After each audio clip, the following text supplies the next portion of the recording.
आज के इस दौर में उसी का जोर चल गया जो बना के अपना रास्ता और भीड़ से निकल गया। कहाँ तू बात कर रहा था आग से खेलने की, जरा सी आँच क्या लगी तो मोम सा पिघल गया।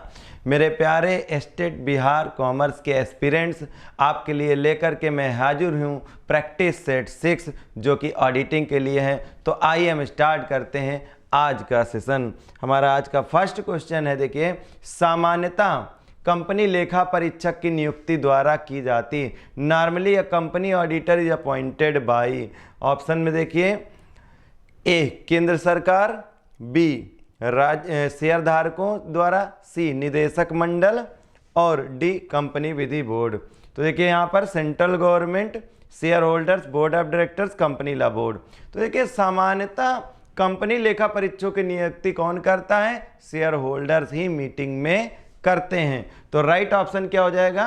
शेयर धारकों द्वारा, शेयर होल्डर्स। नेक्स्ट क्वेश्चन देखिए, किसी कंपनी के आंतरिक अंकेक्षक की नियुक्ति की जाती है। इन्हें company internal auditor is appointed by. किसके द्वारा? ए संचालक मंडल द्वारा, बोर्ड ऑफ डायरेक्टर्स के द्वारा, बी अंशधारियों द्वारा, शेयर होल्डर्स के द्वारा, सी सरकार द्वारा गवर्नमेंट, डी लेनदारों द्वारा, क्रेडिटर्स के द्वारा। देखिए कंपनी के इंटरनल ऑडिटर, देखिए कंपनी के शेयर होल्डर्स क्या होते हैं? एक तरह से फंडिंग का काम कौन करते हैं? शेयर होल्डर करते हैं। लेकिन अपना जो रिप्रेजेंटेटिव बनाते हैं कि कंपनी के बिजनेस को चलाएं, तो उन लोगों को कहते हैं बोर्ड ऑफ डायरेक्टर। तो बोर्ड ऑफ डायरेक्टर्स को ही चुना जाता है, किसके द्वारा? शेयर होल्डर्स के द्वारा। और ये बोर्ड ऑफ डायरेक्टर्स जो है इन शेयर होल्डर्स के रिप्रेजेंटेटिव होते हैं। और फिर जब बात आती है इंटरनल ऑडिटर को अपॉइंट करने की, तो इंटरनल ऑडिटर को अपॉइंट कौन करेगा? बोर्ड ऑफ डायरेक्टर्स करेंगे। तो यहाँ पर जो राइट आंसर हो जाएगा वो हो जाएगा A, that is board of director, यानी कि संचालक मंडल द्वारा। नेक्स्ट क्वेश्चन देखिए, लैटिन शब्द अडायर का अर्थ है, Latin word audire means. Option देखिए, सुधारने के लिए यानी कि टू एडजस्ट, बी हिम्मत करने के लिए, टू डेयर, सी सुनने के लिए, टू हियर, और डी यहाँ तक टू हेयर। तो सीधी सी बात है कि लैटिन शब्द डायर का मीन्स है सुनने के लिए, टू हियर, यानी कि C is the right answer. Next question है, एक अंकेक्षण मुख्यतः निम्नलिखित प्रकार की धोखाधड़ी का पता लगाने का प्रयास करता है। An auditor makes effort to detect mainly following types of fraud. Option देखिए, नकदी का दुरुपयोग, misappropriation of cash, B सामग्री का दुरुपयोग, misappropriation of goods, C लेखा पुस्तकों में धोखाधड़ी, frauds in books of account, D उपर्युक्त सभी, all of the above.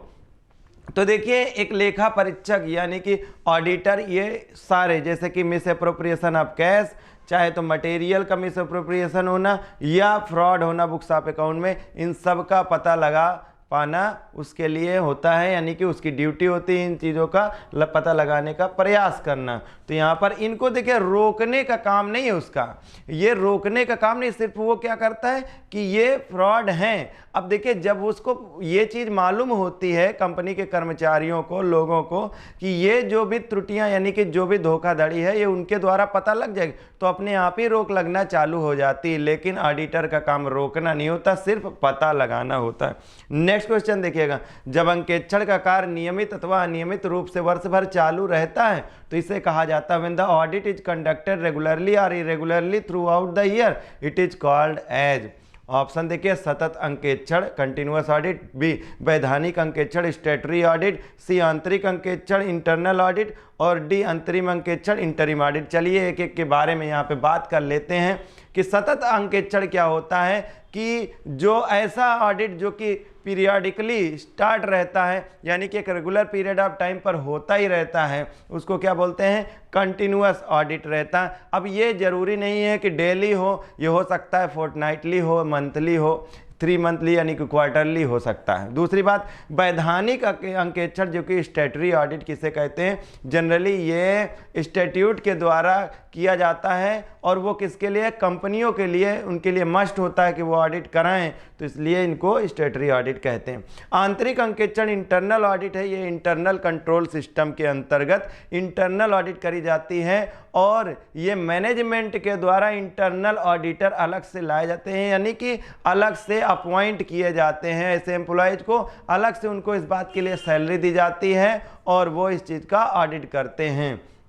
Next D, अंतरिम अंकेक्षण यानी इंटरिम ऑडिट। इंटरिम ऑडिट इसलिए कराई जाती जब कभी इंटरिम डिविडेंड पे करना होता कंपनी को, तो उसके पहले अपनी सारी गतिविधियों को जानने के लिए कंपनी की इंटरिम ऑडिट कराना मस्ट होता, जिससे कि पता चल पाए कि उनके पास कितना कैश, कितनी उनकी प्रॉफिट्स, कितना क्या है सारी चीज़ें।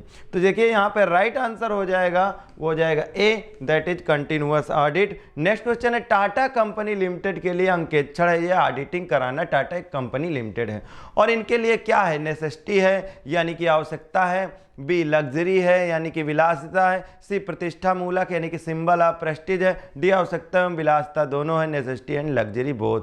तो देखिए कि टाटा कंपनी लिमिटेड के लिए अंकेक्षण क्या है, आवश्यकता है भाई उनकी। इसलिए आवश्यकता है क्योंकि इससे पता चल पाता है कि उनकी एक्चुअल पोजीशन क्या है, और चूंकि इन्वेस्टर्स ने पैसा लगा रखा है कंपनी के साथ में, बहुत सारे लोगों का विश्वास है, तो वो सब भी एश्योर हो जाते हैं, शेयर होल्डर्स भी एश्योर हो जाते हैं इस बात के लिए कि कंपनी की पोजीशन ठीक ठाक यानी कि सारी चीज़ें अच्छी हैं। नेक्स्ट क्वेश्चन देखिए, आंतरिक अंकेक्षण के कार्य क्षेत्र का निर्धारण किया था। Scope of internal audit is determined by, scope of internal यानी कि इनके कार्य क्षेत्र का निर्धारण किया जाता है किसके द्वारा, ये अंशधारियों के द्वारा, बी प्रबंधकों के द्वारा मैनेजमेंट, सी कंपनी अधिनियम 1956 के प्रावधानों के द्वारा प्रोविजंस ऑफ कंपनीज एक्ट 1956, और डी है उपर्युक्त सभी ऑल ऑफ द अबव। तो देखिए इंटरनल ऑडिट का जहां तक सवाल है कि इंटरनल ऑडिटर अपॉइंट किए जाते हैं मैनेजमेंट के द्वारा, ठीक है, किसके द्वारा, मैनेजमेंट के द्वारा, क्योंकि मैनेजमेंट चाहता है कि इंटरनल ऑडिट हो, यानी कि इसके लिए वो अलग से ऑडिटर अपॉइंट करते हैं। वो भले ही एम्प्लॉयज होते हैं लेकिन उनका अलग से गठन होता है, उनको अलग से सैलरी दी जाती है, उनका सब कुछ अलग से करा जाता है, और वो कंपनी के अंदर में जो भी रोकथाम यानी कि धोखाधड़ी या इन चीज़ों को पता लगाने के लिए रोकथाम करते हैं। तो ये इसका जो राइट आंसर हो जाएगा वो बी, प्रबंधकों के द्वारा, क्योंकि ये मैनेजमेंट के द्वारा ही अपॉइंट किए जाते हैं, और इनका कार्य क्षेत्र भी, स्कोप भी ये मैनेजमेंट ही बताता कि आपके क्या स्कोप हैं। नेक्स्ट क्वेश्चन देखिए, औचित्य अंकेक्षण का तात्पर्य, प्रोप्राइटरी ऑडिट रिफर्स टू। देखिए ये प्रोप्राइटरी ऑडिट क्या होता है कि ये unnecessary wastage and leakage of revenues end funds पर रोक लगाते हैं कि गैर जरूरी चीज़ों पर फंड्स का अननेसेसरी एक्सपेंसेज ना हो। ऑप्शन देखिए, खातों के सत्यापन से, वेरिफिकेशन ऑफ अकाउंट्स, बी एकल स्वामित्व वाली संस्थाओं के खातों से, examination of accounts of sole proprietary institution, C व्ययों की आवश्यकता तथा औचित्य की जांच से, examination of need and rational expenses, D सरकारी कंपनियों के अंकेक्षण से, ऑडिट ऑफ गवर्नमेंट कंपनीज। तो देखिए इसका जो राइट आंसर हो जाएगा कि ये व्ययों की आवश्यकता तथा औचित्य की जांच से, examination of need and rational of expenses के लिए ये प्रोप्राइटरी ऑडिट कंडक्ट करी जाती है। निम्नलिखित में से कौन सा कथन सत्य है, इनमें से कौन सा कथन राइट है। ऑप्शन देखिए, आंतरिक नियंत्रण आंतरिक निरीक्षण का अंग है, internal control is a part of internal check, B internal आंतरिक निरीक्षण तथा आंतरिक अंकेक्षण एक ही है, internal check and internal audit are the same, C आंतरिक अंकेक्षण आंतरिक नियंत्रण का अंग है, internal audit is a part of internal control, D आंतरिक नियंत्रण आंतरिक अंकेक्षण का अंग है, internal control is a part of internal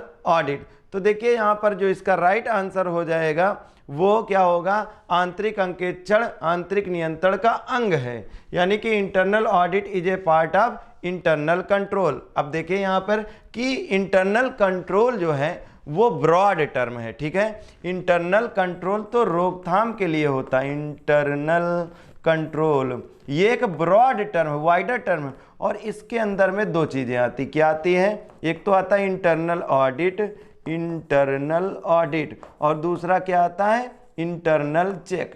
दूसरा क्या आता है, इंटरनल चेक, ठीक है। तो आप समझ सकते हो कि इंटरनल कंट्रोल के अंदर आता है इंटरनल ऑडिट, और इस तरह से internal audit is a part of internal control.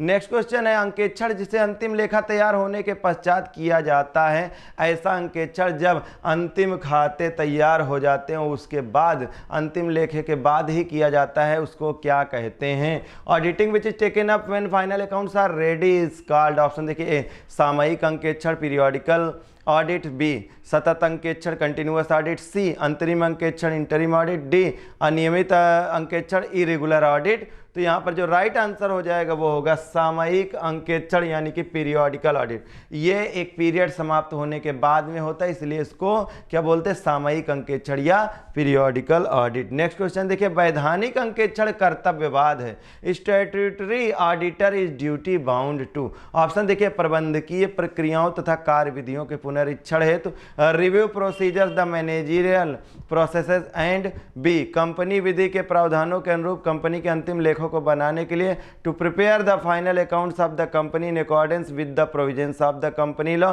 C company के सदस्यों के समक्ष रिपोर्ट प्रस्तुत करने के लिए, to submit company report to the members of the company, और कंपनी की संपत्तियों के भौतिक सत्यापन के लिए verify physically the various assets of the company.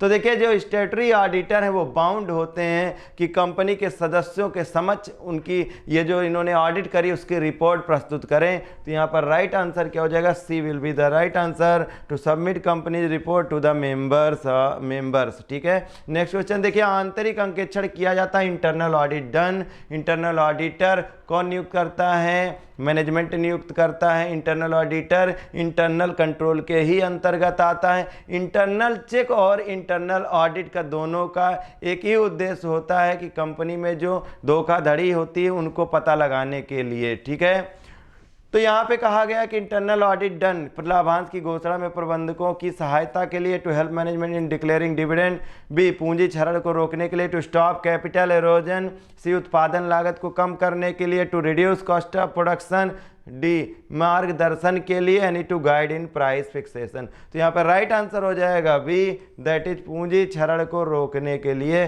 To stop capital erosion. Next question है, आंतरिक नियंत्रण में शामिल निम्नलिखित शामिल होते हैं, internal control cover the following. अब इंटरनल कंट्रोल के अंतर्गत क्या क्या था, ऑप्शन देखिए, वैधानिक अंकेक्षण, आंतरिक अंकेक्षण तथा आंतरिक जांच, statutory audit, internal audit and internal check, B आंतरिक जांच तथा आंतरिक अंकेक्षण, internal check and internal audit only, और इसके बाद भी सी है आंतरिक जांच, आंतरिक अंकेक्षण तथा संपत्तियों पर भौतिक नियंत्रण, internal check, internal audit, statutory audit and physical control of asset, D आंतरिक जांच, आंतरिक अंकेक्षण, वैधानिक अंकेक्षण तथा संपत्तियों पर भौतिक नियंत्रण, internal check, internal audit, statutory audit and physical control of asset. तो देखिए, इसका जो राइट आंसर हो जाएगा वो क्या हो जाएगा, जैसा कि हम पहले बता चुके हैं कि इंटरनल कंट्रोल के अंतर्गत इंटरनल ऑडिट और इंटरनल चेक होता है। इंटरनल चेक क्या होता है, देखिए, इंटरनल चेक के अंतर्गत कंपनी के अंदर में जो भी काम होता है उनको कई लोगों में डिवाइड किया जाता है। फॉर एग्जांपल, अगर अकाउंट्स के अंदर देखें तो जर्नलाइजिंग का काम किसी और को दिया जाता है और उसका लेजर में पोस्टिंग का काम किसी और को दिया जाता है। इस तरह से कई लोग मिलकर के जब काम करते हैं तो एक दूसरे के काम को चेक भी करते हैं, और जब क्योंकि आगे बढ़ने से पहले वो अगर दूसरे का काम चेक नहीं करेंगे तो उनके अंदर में ये रहेगा कि पता नहीं हम कैसे कर रहे हैं काम को। तो इसलिए क्या होता कि वो एक दूसरे का काम पहले चेक करते फिर आगे बढ़ते हैं। इससे क्या हो जाता कि आंतरिक जो भी धोखाधड़ी या कुछ गलत है तो अपने आप ही चेक हो जाता है। ये इंटरनल चेक होता है। और इंटरनल ऑडिट की जब बात करते हैं तो इंटरनल ऑडिटर खुद ही नियुक्त किया जाता है, अपॉइंट करा जाता है मैनेजमेंट के द्वारा, और उनके स्कोप यानी कार्यक्षेत्र भी कौन तय करता है, मैनेजमेंट के द्वारा। लेकिन फर्क क्या होता है कि जो इंटरनल चेक होता है ये कंपनी के ही अपने एम्प्लॉयज के द्वारा हो जाता है, इनके लिए अलग से किसी प्रकार की टीम अलग बनाने की जरूरत नहीं होती। जबकि इंटरनल ऑडिटर में अलग से एम्प्लॉयज बुलाए जाते हैं या एम्प्लॉयज अपॉइंट किए जाते हैं, उनके लिए उनकी सैलरी भी अलग से करी जाती है और सारा काम ही अलग से होता है। सिर्फ इस बात का फर्क, लेकिन दोनों ही किसके अंतर्गत आते हैं, इंटरनल कंट्रोल के अंतर्गत आते हैं। तो इस तरह से भी राइट आंसर है आंतरिक जांच तथा आंतरिक अंकेक्षण मात्र, internal check and internal audit only. Next question देखिए, आंतरिक अंकेक्षक सहायक होता है, internal auditor is helpful in respect of, A गहन अंकेक्षण में इंटेंसिव ऑडिटिंग में, बी वैधानिक अंकेक्षण में लीगल ऑडिटिंग, सी आंतरिक जांच में इंटरनल चेकिंग, डी त्रुटियों एवं कपट को रोकने prevention of errors and fraud. तो राइट आंसर हो जाएगा ए, ये गहन अंकेक्षण में, क्योंकि अलग से मैनेजमेंट इन्हें अपॉइंट करता है तो ये इंटेंसिव ऑडिटिंग करते हैं। नेक्स्ट क्वेश्चन देखिए, निम्न में से किस प्रकार की संस्थाओं में एक स्वतंत्र वित्तीय अंकेक्षण कानूनन अनिवार्य? For which of the following types of enterprise and independent financial audit is acquired statutory, यानी कि रिक्वायर्ड स्टैट्यूटरी? तो ऑप्शन देखिए, ए कंपनियां, बी साझेदारी फर्म, सी हिंदू अविभाजित परिवार, डी पंजीकृत फर्म यानी कि companies, partnership firm, Hindu undivided family और रजिस्टर्ड फर्म। तो राइट आंसर है कि स्टैट्यूटरी ऑडिट जो कि अनिवार्य है इनके लिए अंकेक्षण, वो है कंपनीज। कंपनियों को अंकेक्षण कराना ही होता है। नेक्स्ट क्वेश्चन है आंतरिक रोकथाम निम्नकांश से, इंटरनल चेक। जैसा कि हम बता चुके हैं कि इंटरनल चेक किसके अंतर्गत आता है, इंटरनल कंट्रोल के अंतर्गत आता है। तो ऑप्शन देखिए, आंतरिक अंकेक्षण इंटरनल ऑडिट, बी आंतरिक नियंत्रण इंटरनल कंट्रोल, सी वार्षिक अंकेक्षण एनुअल ऑडिट, डी प्रमाप अंकेक्षण यानी कि स्टैंडर्ड ऑडिट। तो राइट आंसर हो जाएगा B, that is internal control. Next question देखिए, एक लिखित योजना जिसमें किसी अंकेक्षण संबंधित विस्तृत विवरण रहता है कहलाता है। Written plan containing the details regarding the conduct of a particular audit is called।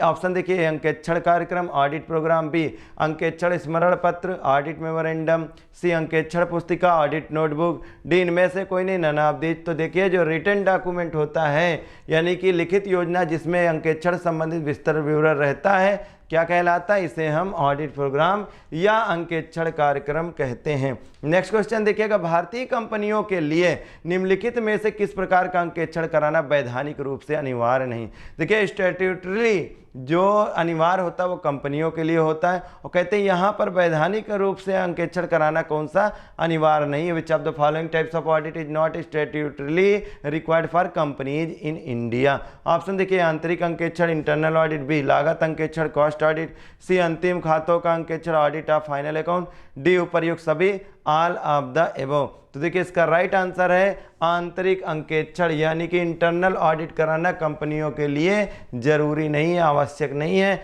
ये वॉलंटरी है, अगर चाहे तो कराएं अन्यथा ना कराएं। नेक्स्ट क्वेश्चन है, अंकेक्षण अनिवार्य ऑडिटिंग इज कंपलसरी? ए संयुक्त पूंजी कंपनियों में, इन ज्वाइंट स्टॉक कंपनीज, बी एकाकी व्यापार में, इन सोल ट्रेडिंग, सी साझेदारी में, इन पार्टनरशिप, डी उपरोक्त सभी में, in all of the above. तो देखिए, इसका जो राइट आंसर है वो हो जाएगा ए, इन ज्वाइंट स्टॉक कंपनीज। और नेक्स्ट, और आज का हमारा ये लास्ट क्वेश्चन है, लेकिन इस लास्ट क्वेश्चन के डिस्कशन से पहले हम आपसे कुछ बात करना चाहते हैं, और वो इन्फॉर्मेशन ये है कि आपके लिए हमने इस वीडियो के लिंक में देखेंगे डिस्क्रिप्शन बॉक्स में, तो यहाँ पर आपको मौजूद होगा फ्री टेस्ट का ऑप्शन। फ्री टेस्ट के लिए लिंक होगा, आप उसको जा करके और फ्री टेस्ट दे सकते हैं। अगर आपको ये पसंद आता है, आपको लगता है कि ये यूजफुल है आपके लिए, तो आप इन चीज़ों से यानी कि इस लिंक से और हमारे ऐप पर आकर के यानी कि टेस्ट, फ्री टेस्ट और प्लस अपने एग्ज़ाम से रिलेटेड टेस्ट ले सकते हैं। तो आइए हम अब आगे का 20 क्वेश्चन डिस्कस कर लेते हैं। दैट इज, वैधानिक अंकेक्षण अनिवार्य है, statutory audit is compulsory for? Option देखिए, ए सभी सार्वजनिक सीमित कंपनियों के लिए, all public limited companies, B सभी निजी कंपनियों के लिए, all private limited companies, C सार्वजनिक एवं निजी दोनों कंपनियों के लिए, both public and private limited companies, और डी सभी व्यापारिक प्रतिष्ठानों के लिए, ऑल बिजनेस इंटरप्राइज। तो देखिए, जो स्टैट्यूटरी ऑडिट है ये स्टैट्यूट के द्वारा डिसाइड होता है, यानी कि कंपनियों को स्टैट्यूटरी ऑडिट कराना ही होता है, और इस तरह से ये कंपनी कोई भी हो, चाहे वो पब्लिक लिमिटेड हो चाहे प्राइवेट कंपनी हो, दोनों के लिए ही कंपलसरी है। So these were the 20 questions of the part 7 of auditing for state Bihar. Thanks for watching. हमारे कोर्स को परचेज करने के लिए सबसे पहले आपको जाना होगा प्ले स्टोर पर। प्ले स्टोर पर जाकर के सर्च करेंगे पंकज कॉमर्स क्लासेस। जैसा कि आप देख रहे हैं कि हमने पहले से इसे इंस्टॉल कर रखा है, आप इसे डाउनलोड करेंगे। डाउनलोड करने के बाद में ओपन करेंगे और आप पहुंच चुके होंगे होम स्क्रीन पर। होम स्क्रीन के पास में आप देखेंगे बैचेज का ऑप्शन आएगा, और बैचेज के बाद आप जाएंगे स्टोर पे। स्टोर पर जाने के बाद में आपको नज़र आएगा स्टेट बिहार कॉमर्स 2023। इसको आप क्लिक करेंगे तो ये पूरा टैब ओपन हो जाएगा, और यहाँ पर आएगा आपको बाई नाउ का ऑप्शन। बाई नाउ के ऑप्शन पर जा कर के आप इसे परचेज कर सकते हैं। That was all about for purchasing our course. Thanks thanks for watching.